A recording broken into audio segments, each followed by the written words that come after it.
Só alegria. E Jesus é bom, é maravilhoso.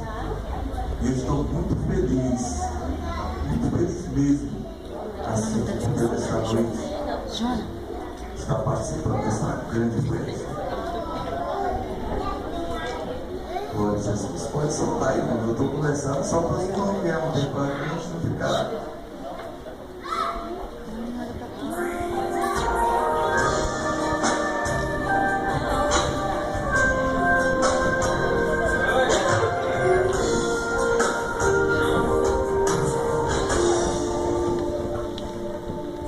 O tempo não pode apagar nem as ondas do mar levar para longe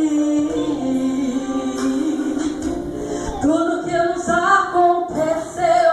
Foi um plano de Deus, arquiteto do amor.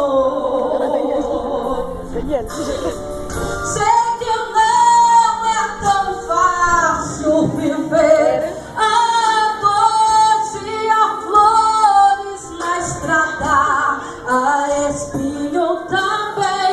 O que mais me conforta é saber que o amor